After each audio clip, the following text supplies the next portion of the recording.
저번에도 말씀드린 적이 있었지만 이 인디언들이 그 사위를 맞이할 때 어떠한 방법을 쓰는지에 대해서 이야기를 한 적이 한 번 있습니다. 이 인디언들은 이제 결혼을 할 때가 되면 이 자신의 딸을 시집을 보내야 되는데 그 인디언 부족의 신랑을 찾는 방법 중에 어떻게 했냐면 이 옥수수 밭을 지나면서 가장 큰 옥수수를 따오는 남자가 이 딸을 신부로 맞이한다고 이야기를 한다는 것입니다. 그러나 여기에선 단 한 가지의 조건이 있었는데 다시 되돌아가서 옥수수를 가져올 수는 없는 겁니다. 그러니까 내가 이미 저쪽으로 갔는데 생각을 해보니까 저 뒤에 옥수수가 더 큰 게 있었는데 그것을 가지러 다시 되돌아갈 수는 없다는 겁니다. 그렇기 때문에 이쪽에서 저쪽까지 끝나는 도중에 어떤 옥수수가 가장 큰지를 이 청년은 잘 생각을 해야 되는 겁니다. 이 딸이 마음에 들면은 정말 머리를 엄청 쓸 겁니다. 처음에 커 보이는 옥수수를 따는 게 유리할까? 아니면 그 끝날 때 가장 큰 옥수수를 따는 것이 유리할까? 하지만 문제가 있지 않겠습니까? 이 처음에 가장 큰 옥수수를 땄다고 생각하는 청년은 끝에 가서 더 큰 옥수수를 보면 기분이 어떻겠습니까? 마찬가지로 처음에 이 큰 옥수수를 봐놓고서도 아니야, 그래도 더 큰 옥수수가 나올지도 몰라 하면서 계속 가다가 결국 조그마한 옥수수 하나 들고 나오는 이 청년의 심정은 어떻겠습니까? 이게 다 우리의 인생사 같지 않습니까? 우리는 이 인생의 타이밍을 정확하게 알아야 하는데 이 타이밍을 몰라서 정말 크게 힘든 어려운 일을 겪었던 사람들이 얼마나 많습니까? 이제 2022년이 시작이 됐습니다. 여러분들은 이 인생의 불확실성, 이 연속성에 살고 있는데 얼마나 이 미래를 예상하고 사십니까? 우리의 인생도 이러한 옥수수 밭에 있는 것과 같습니다. 우리는 철저히 계산을 했다고 생각을 할지 몰라도 이 옥수수 밭을 지나면서 얼마나 우리가 이 인생의 타이밍을 정확하게 세우고 전략을 세울 수 있겠습니까? 이 세상에는 이 주식 투자를 하면서 주식이 오를까 내릴까 하루 종일 핸드폰을 쳐다보고 있는 그러한 사람들도 우리가 보지 않습니까? 왜 그렇게 핸드폰을 보겠습니까? 이 주식에 투자를 했는데 이 주식이 오를까 내릴까 타이밍을 모르기 때문 아닙니까? 그렇기 때문에 하루 종일 핸드폰이나 이 컴퓨터를 살펴보면서 어떻게든 좋은 타이밍을 잡으려고 하는 것, 그것이 우리의 현실 문제인 것입니다. 이 본문에서 보면 이스라엘 민족은 즉 새해 초하루, 즉 1월 1일 새해를 맞이했습니다. 이제 새해를 광야에서 맞게 했는데 이 광야는 정말 끔찍한 곳입니다.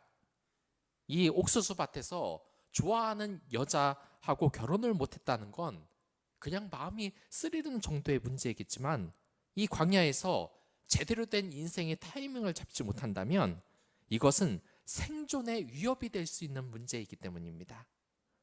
지금 우리도 마찬가지입니다. 이 새해가 됐지만 모든 것이 불명확합니다. 이 코로나가 언제 종식이 될지, 그리고 이번 연도에 어떤 대사건이 터질지, 또한 앞으로 대선에서 누가 대통령이 될진 아무도 예상을 할 수가 없습니다. 이것은 단지 하나님만 아시는 겁니다.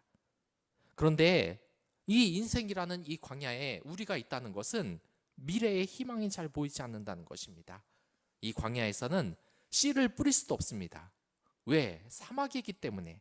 또한 물도 마실 수도 없습니다. 무화과도 없고 포도도 없고 석류도 없고 생존에 필요한 아무것도 있는 곳이 아닙니다. 그렇기 때문에 이곳에서는 인생의 정확한 타이밍을 잡고 그 방향을 잡기 위해서는 바로 하나님을 의지해야 된다는 겁니다. 오늘 우리는 이스라엘 민족이 이 새해를 맞이하여 아무런 인생의 길에 희망이 보이지 않는 이 광야에서 인생의 타이밍과 그 방향을 어떻게 설정하는지에 대해서 한번 살펴보시도록 하겠습니다. 이 출애굽한 이스라엘 백성은 광야에서 방향을 하고 이곳에서 이제 정석껏 예배를 드리기 위해 성막을 만듭니다. 그리고 이 성막에서는 아주 특이한 형상이 있었는데, 이 아무것도 없는 이 광야에서 낮에는 구름 기둥이 나타나고 밤에는 불 기둥의 인도를 받게 됐다는 겁니다. 이게 무엇이겠습니까? 맞습니다. 하나님이 이 구름 기둥과 불 기둥을 이스라엘 백성에게 보내준 것입니다. 이 출애굽기의 이야기에서 구름 기둥과 불 기둥은 하나님의 나타나심과 함께 하심을 의미하는 겁니다. 즉, 이 구름 기둥과 불 기둥이 바로 성령 하나님, 우리를 인도해 주시는 하나님의 그러한 징표라고 보시면 되겠습니다. 그러니까 우리에게 있어서도 이러한 불 기둥과 구름 기둥이 있으면 미래의 타이밍과 방향을 정확하게 알 수 있다는 것입니다. 여기에서 이 여호와의 구름 기둥이 임한다는 것은 바로 여호와의 영광이 가득한 것, 즉 성령이 우리에게 임한다는 뜻을 가지고 있습니다.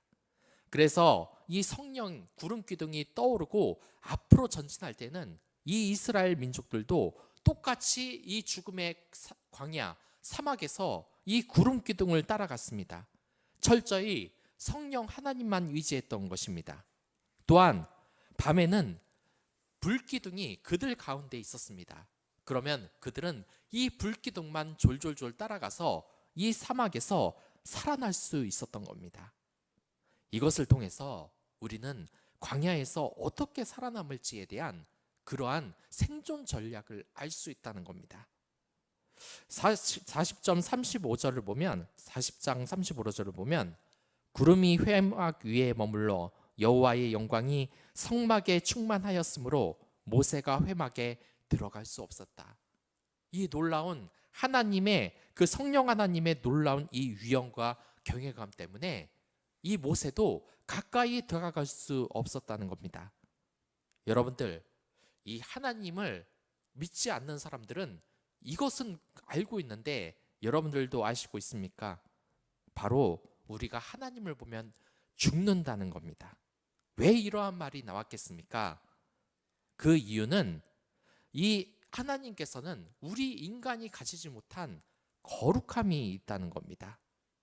인간에 비해서 이 하나님이 가지고 있는 이 거룩함과 경외감은 우리 인간을 죽음으로 내몰 정도로 너무나 거대한 것입니다.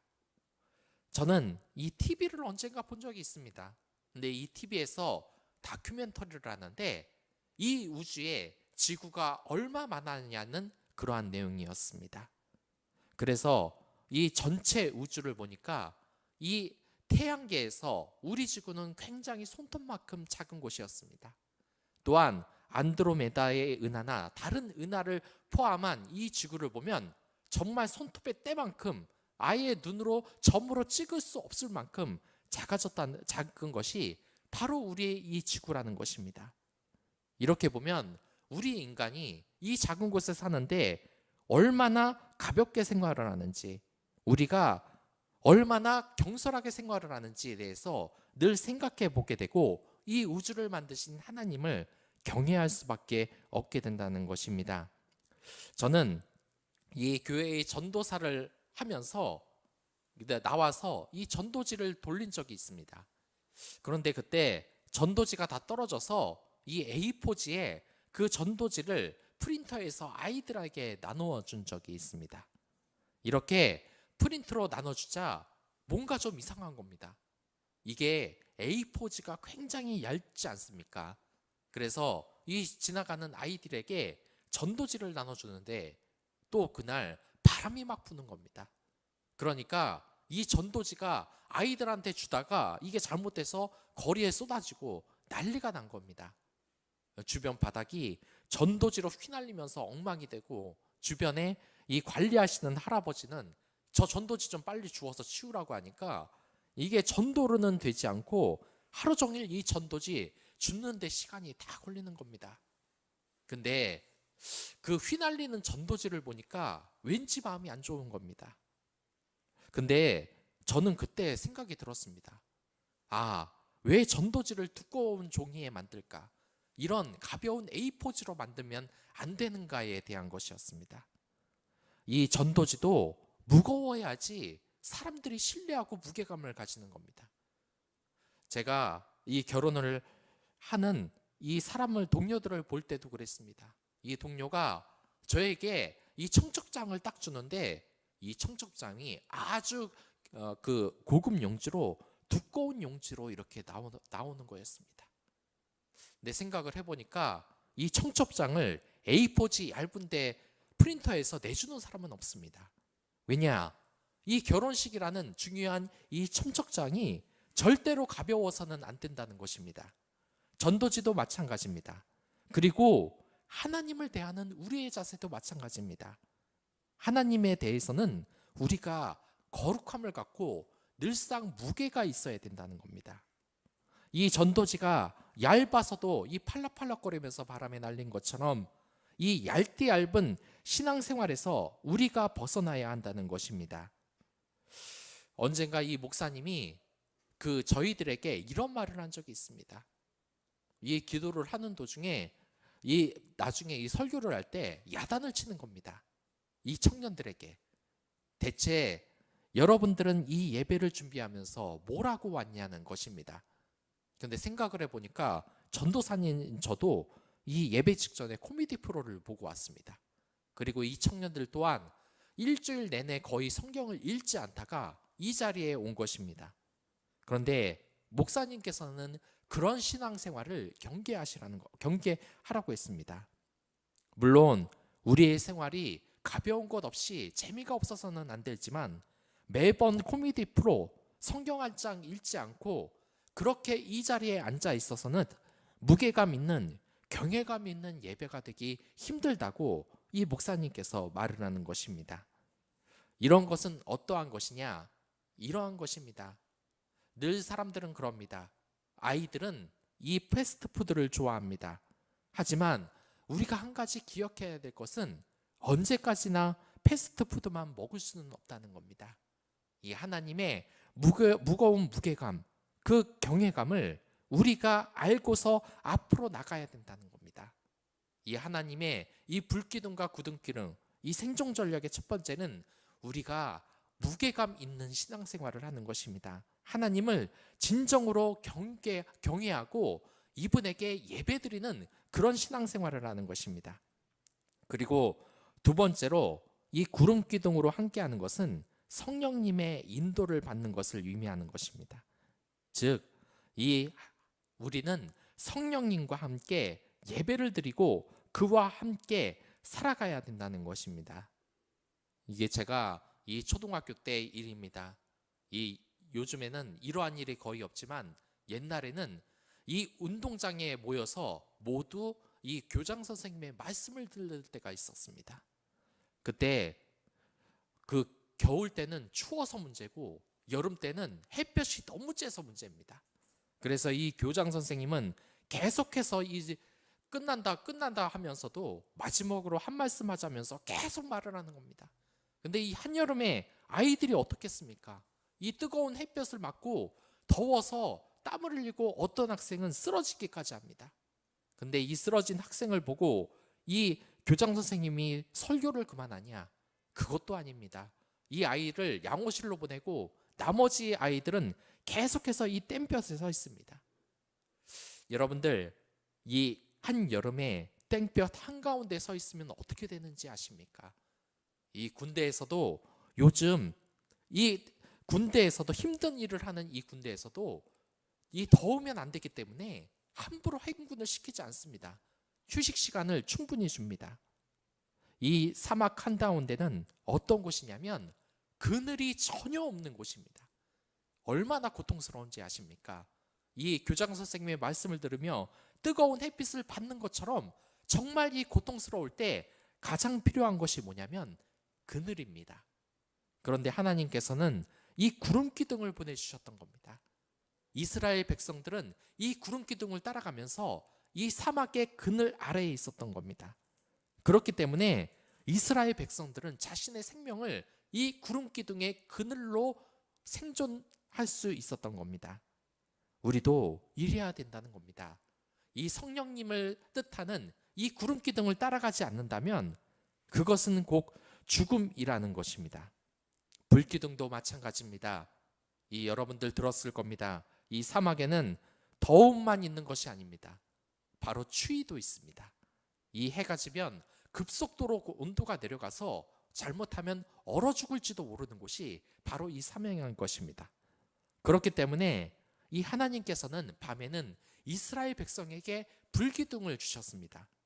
이 불기둥을 따라가면 이제 이 추운 사막에서 얼어 죽지 않는 것입니다. 여러분들, 우리가 한 가지 기억해야 될 것이 있습니다. 그것은 이 광야에서 구름 기둥과 이 불기둥이 이스라엘 백성에게 얼마나 아름답게 비춰졌을지를 여러분들 생각해야 된다는 것입니다. 저는 이 성공한 정치인이 이러한 장면을 한번 본 적이 있습니다. 이제 정계에서 내려와서 이 고생한 아내와 함께 옛날에 자신이 살았던 이 단칸방을 찾는 겁니다. 그 단칸방을 찾으면서 고생한 아내에게 옛날의 추억을 이야기합니다. 지금은 정말 부유한 때이지만 옛날엔 이 아내와 함께 단칸방에 살면서 너무 추워서 고생을 한 이야기, 연탄불에 죽을지도 몰랐었던 그때, 먹을 것이 없어서 이 아이들을 제대로 먹이지 못했던 그때를 떠올리면서 이 아내에게 정말 고생했다, 사랑했다라고 말을 하는 것입니다. 여러분들, 우리의 인생이 바로 그러한 겁니다. 당장은 이 세상의 고난이 지금 힘들지 모르지만 그러한 곳에서도 우리는 나중에 이 과거의 힘든 일을 아주 기쁜 일로 받아들일 수 있는 것입니다. 여러분들, 이 겨울에 많이 놀러 가셨습니까? 저도 이 겨울에 크리스마스 때 많이 밖에 나가 놀았습니다. 근데 이 겨울에 보면은 굉장히 추워서 어떤 사람들은 나가고 싶지 않아입니다. 특히 저는 옛날에 이 스키를 타는 기억이 있는데 정말 이때 죽는 줄 알았습니다. 왜냐? 너무나 춥고 엉덩방아를 찧으면은 이 엉덩이가 다 젖고 정말 죽을 만큼 땀이 흐르고 조금만 쉬면은 이 땀이 식으면서 온몸에 찬바람을 다 맞이하게 됐습니다. 근데 이 옆에서 스키를 잘 타는 스케이트 보드를 잘 타는 스노우보드를 잘 타는 이 옆에 있는 동료가 저에게 이렇게 말하는 겁니다. 좀만 익숙해져봐, 재미있다. 그리고 제가 너무 춥다고 불평을 하자 저에게 이러는 겁니다. 원래 이 스키장은 밤에 보드를 타야 더 재밌는 거야. 우리가 생각할 때는 어떻습니까? 이 겨울 나가기도 힘든데 밤이면 더 추워집니다. 그런데 여러분들, 이 겨울에서 가장 아름다울 때가 언제인지 아십니까? 바로 밤입니다. 이 밤에는 각종 이 크리스마스 트리와 불빛으로 인하여서 이 밤이 얼마나 아름답게 변하는지 여러분들 많이 경험해 봤을 것입니다. 요즘은 이 크리스마스의 이 불빛으로 인하여서 일부러 밤에 타이밍을 맞춰서 밖으로 나가는 사람들이 많습니다.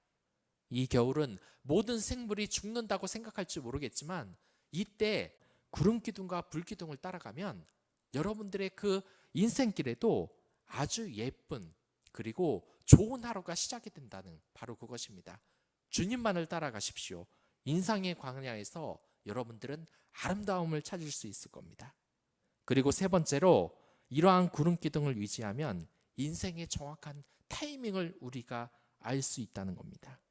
이 구름기둥이 멈춰 있으면 이스라엘 백성은 그 자리에 멈춰 있었습니다. 그리고 이 구름기둥이 움직이면 그때서야 움직였습니다. 그런데 이 이스라엘 민족이 얼마나 하나님을 의지했는지 아십니까? 이 사막 한가운데서 구름이 무려 2년 동안 머물러 있었습니다. 구름기둥이 아무것도 없는 이 사막에 2년 동안 머물렀는데 이들은 전혀 움직이질 않았습니다. 왜냐? 이 구름이 움직이지 않았기 때문입니다. 우리는 이 언제 움직여야 될지, 언제 멈춰야 될지 이 인생의 타이밍을 정확하게 알아야 하는 것입니다. 우리가 이 인생에서 조바심을 내지 말고 가만히 있어야 할 때가 있는 것입니다. 여러분들, 이 스포츠에서 타이밍이 가장 중요한 스포츠가 뭔지 아십니까? 바로 복싱입니다. 이 복싱에서는 한 가지 규칙이 있는데 가장 공격하기 좋은 타이밍이 어떤 타이밍인지 아십니까? 그것은 상대방이 공격을 할 때입니다. 일명 그때가 카운터 펀치를 날릴 때인 것입니다. 우리가 이 곳에 있어서 앞으로 나가기 두려울 때가 있지만 이 나아갈 때를 알아야 되는 것. 이 복싱에서는 어떠한 때냐? 상대방이 날 공격해서 정말 죽기처럼 힘든 이때가 최적의 공격 타이밍으로 앞으로 치고 나아가야 될 때인 것입니다. 우리나라도 그렇습니다. 사실 우리나라는 그렇게 기술이 뛰어난 나라도 아니고 이 일본에 비해서 그 경제도 한 10년간 뒤처져 있던 국가입니다. 경제적으로 우리는 일본을 따라갈 수가 없었습니다. 일본 욕을 그렇게 많이 하지만 냉정하게 보아서는 이 일본을 전혀 따라갈 수 없는 게 우리의 입장입니다. 하지만 우리 어깨가 또한 우리나라가 어떻게 이렇게 발전을 할 수 있었습니까? 그것은 우리나라 사람들이 카운터 펀치를 날릴 때를 기다리고 있었기 때문입니다. 어떻게 됐냐면 우리나라는 일단 조용히 있었습니다. 그런데 이 일본이 디램 업계가 흔들려 버리고 말았습니다. 이때 우리나라 대기업들은 이때 카운터 펀치를 날릴 때라고 이 메모리 업계에 대규모 투자를 했습니다. 그러면서 이 일본을 완전히 뒤집으며 이 반도체와 메모리 업계에서 선두로 치고 올라갔었던 것입니다. 이렇게 우리는 이 선제 공격의 타이밍을 정확히 알아야 되는 것입니다. 그런데 이 선제 공격의 타이밍은 남들이 공격할 때 무조건 해야 되냐? 근데 이 선제 공격을 할 때의 두 번째 조건이 있습니다. 그것이 뭐냐면 두 번째 공격이 준비가 되었을 때입니다. 그러니까 제가 이 영화를 보면 아주 신기한 것이 있었습니다. 이 영화가 첫 편은 잘 되는데 2편부터 나오면 아주 엉망이 된다는 겁니다. 첫 편은 굉장히 재밌었는데 이 속편이 나오면 정말 형편없이 재미가 없어지는 것. 그런데 요즘 이 히어로 영화가 대단히 유행이지 않습니까? 이 영화는 이상하게 보면 볼수록 이 속편이 나오면 나올수록 점점점 재밌어진다는 것입니다. 그래서 이렇게 속편이 나와서 성공하는 영화와 그렇지 않은 영화의 차이점이 뭔가를 좀 생각해 봤습니다. 그런데 답은 하나였습니다. 그 성공하는 속편은 그 두 번째 공격이 준비되었을 때 나온 것이었습니다. 그러니까 이 히어로 영화는 이미 만들 때부터 속편에 관한 계획을 다 가지고 있었던 겁니다. 근데 속편을 만들 계획이 없는 영화가 대박을 쳤다고 속편을 만든다. 그러면 여지없이 열의 아홉은 망하는 겁니다. 우리가 이렇게 아무 계획 없이 이 선제 공격을 하는 것이 아니라 충분히 준비되었을 때 한 번의 공격으로 끝나는 것이 아니라 두 번째 공격이 준비되었을 때가 바로 우리가 치고 나갈 때인 것입니다. 또한 우리가 이렇게 인생의 타이밍에서 가만히 있어야 될 때는 언제인 것입니까? 그때는 우리가 이 어른들을 보면 됩니다. 여러분들 이 톰 소여의 모험을 읽어보셨습니까? 여기서 보면 이 톰 소여는 계속해서 새로운 시도를 합니다. 계속해서 말썽도 부리면서 주변에서 늘 엉망을 부리지만 결국 이 아이가 모험을 하면서 어떠한 것을 얻었는지 아십니까? 살해자에게 죽을 뻔했지만 나중에는 이 황금을 모으면서 그 집이 부자가 되고 맙니다. 근데 우리가 생각해 봐야 될 것이 있습니다. 아이들은 늘 모험을 좋아합니다. 저는 제 조카가 이러한 장면을 본 적이 있습니다. 이 비도 오지 않는데 이 갑자기 밖을 나가면서 우산을 들고 그 우산을 피고 가는 겁니다. 어른들이 이러한 경우가 어디 있습니까? 어른들은 절대로 그러지 않습니다. 그런데 제 조카는 왜 밝은 날에 그러한 우산 같은 것을 몇 개씩 쓰면서 돌아다녔겠습니까? 본질적으로 이 아이들은 모험을 좋아합니다. 그런데 어른들은 아이들에 비해 이 모험을 잘하지 않습니다. 이것을 더닝크루거 효과라고 하는데, 이 더닝크루거 효과라는 것은 무식하면 용감하지만 많이 알면 겁쟁이가 된다는 현상입니다. 그러니까 이 어른들이 왜 모험을 꺼리냐? 많이 알면 알수록 어떤 것을 인생의 길에서 과감하게 나아가야 할 때에 두려움 때문에 못하는 것입니다. 내가 저 사람한테 말을 잘못하면 어떡하냐? 내가 투자를 잘못하면 어떡하나? 이렇게 늘 겁을 먹는데 아이들은 절대로 그렇지 않다는 겁니다. 일단 지르고 보고 호기심이 생기면 앞으로 나아가는 것입니다. 그런데 여러분들, 이 신앙생활에 있어서 가장 복을 못 받는 사람이 누군지 아십니까? 하나님이 나아갈 타이밍을 줬음에도 불구하고 나가지 못하는 많이 아는 어른들입니다. 여러분들, 이 성공하는 그리스도인의 면면을 보면 절대 나서면 안 될 것 같은 타이밍에 나섰다는 겁니다. 사람 하나를 구하기 위해서 이 기업의 이익을 포기한 그리스도인도 있고, 코로나가 있는 도중에서도 개척을 한 목사님들도 있습니다. 우리가 나아갈 타이밍에 너무 머리를 쓰면 이 하나님의 복을 받지 못하는 것입니다. 우리가 이 나아갈 타이밍을 재려면 일단 어린이가 되십시오. 이 톰소의 모험처럼 이 어린이가 되십시오. 하나님의 타이밍에 나가라고 하면 그때는 어떤 불리한 요건이 있어도 일단 자리를 박차고 나가야 하는 것이 바로 우리가 해야 될 일인 것입니다. 이렇게 우리는 여러분들 새로운 새해에서 구름기둥과 불기둥을 따라가야 한다는 것이 우리의 이 임무라고 말을 했습니다.